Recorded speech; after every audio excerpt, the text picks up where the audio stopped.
नमस्कार दोस्तों, मैं आपका बहुत बहुत स्वागत करती हूँ हमारे चैनल पर। आज हम आपको बताएंगे श्री गुरु दत्तात्रेय चरित्र के बारे में, तो चलिए शुरू करते हैं।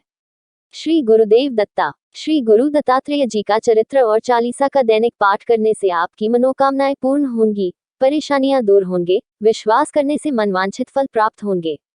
इस पाठ और चालीसा को समय के अनुसार पाठ करने से आपको कोई परेशानी नहीं होगी। मन में मां अनुसुईया और गुरु दत्तात्रेय का ध्यान रखकर यह पाठ करें। श्री गुरु दत्तात्रेय जी का चरित्र।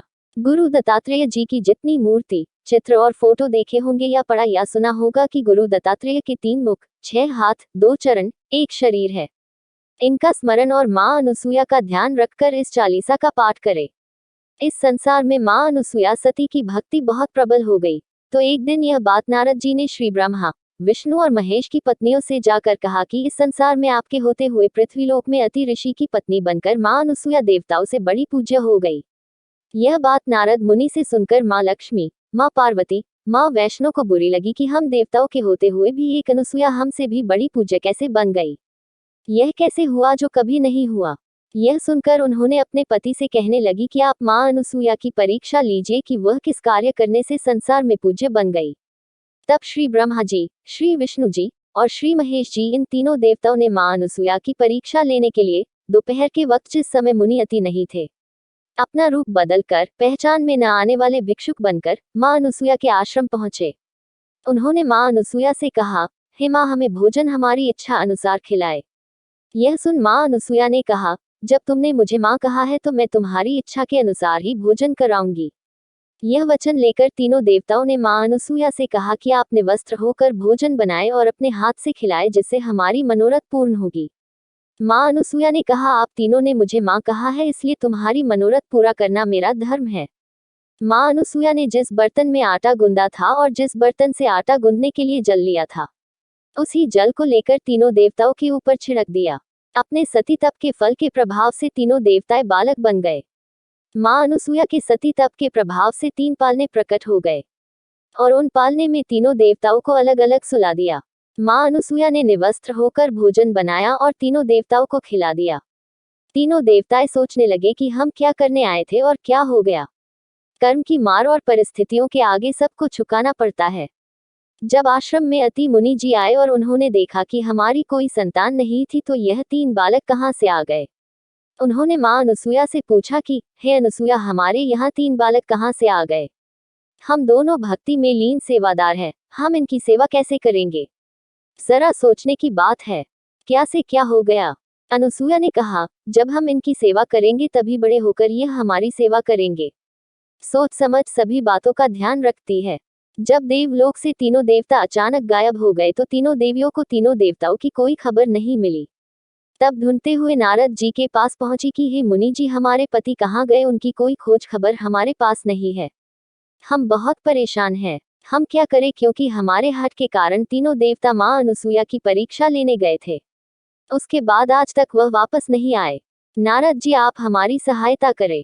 तब नारद जी ने कहा, हे माताओं, आपने पूछा है तो आपको सही बात कह रहा हूँ कि वह मां अनुसुईया के आश्रम में रह रहे हैं और बहुत खुश है। उसी समय मां पार्वती, मां लक्ष्मी और मां वैष्णो फिक्र के कारण नारद मुनि को साथ लेकर मां सती, अनुसुईया और मुनि अति के आश्रम पहुंचे।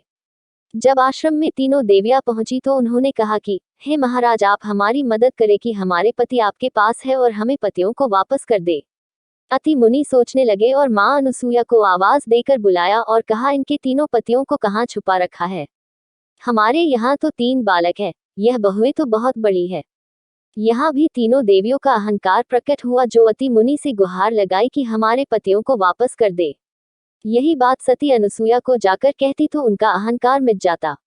मां अनुसुईया ने पूछा कि आप कहाँ से आए हैं, और बहुत मिन्नत करने के बाद तीनों देवियों से बोला कि आप अपने अपने पति पहचान कर अपने साथ ले जाए। तीनों देवियां सोचने लगी कि हम अपने अपने पति को कैसे पहचाने। फिर मां अनुसुईया से कहा कि हे मां, हमारे पति आपके पास जिस रूप में आए थे वही रूप प्रकट कर दे, आपकी अति कृपा होगी। तब मां अनुसुईया ने अपनी तपस्या और भक्ति के प्रभाव से उन तीनों युग पुरुषों का असली रूप प्रदान किया। श्री ब्रह्मा जी, श्री विष्णु जी और श्री महेश जी अपने असली रूप को पहचान कर आपस में एक दूसरे से कहने लगे, इन्हें हमने अपनी माँ कहा है और माँ ने अपना धर्म और ममता की तरह सेवा करी, जो सभी माँ अपना सारा सुख अपने बच्चों पर निछावर कर देती है। वही माँ अनुसुईया ने वही ममता, प्यार, रिश्ते का प्रभाव प्रकट किया जिससे कोई समझ नहीं सकता। माँ ममता बहुत बड़ी सेवा है। माँ अनुसुईया और अति मुनि ने तीनों देवियों और देवताओं को देखकर खुशी का अपरंपार सुख मिल रहा था।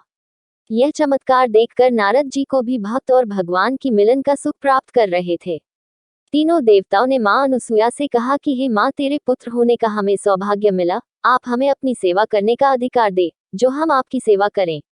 यह सुन माँ सती अनुसुईया बहुत पुलकित हुई, सोचने लगी कि मैंने देवताओं की पुत्र रूप में सेवा करी, जो एक साथ ब्रह्मा, विष्णु और महेश तीन देवता है।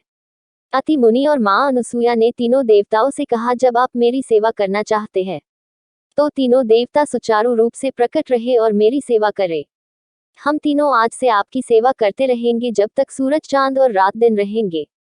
माँ अनुसुईया ने तीनों देवताओं से कहा कि आप आज से इस संसार में दत्तात्रेय के नाम से जाने जाएंगे। जो मानव, ऋषि, मुनि, भक्तजन आपके इस रूप की सेवा करेंगे, उनकी भक्ति और उनका फल शीघ्र मिलेगा। जो माँ अनुसुईया श्री गुरु दत्तात्रेय के इस चरित्र का रोजाना पाठ या सुमिरन करेंगे, उन्हें भक्ति सुख संबंधित सुविधाएं शीघ्र मिलेगी, दुखों का शीघ्र नाश होगा, अमर पद को प्राप्त होंगे, जो बहुत दुर्लभ है। माँ अनुसुईया और श्री दत्तात्रेय जी के चरित्र को मन से और ध्यान लगाकर विश्वास के साथ पाठ करें। इससे आपको शीघ्र लाभ मिलेगा। श्री गुरुदेव दत्ता। अगर आपको हमारा वीडियो अच्छा लगे तो जरूर सब्सक्राइब कीजिए।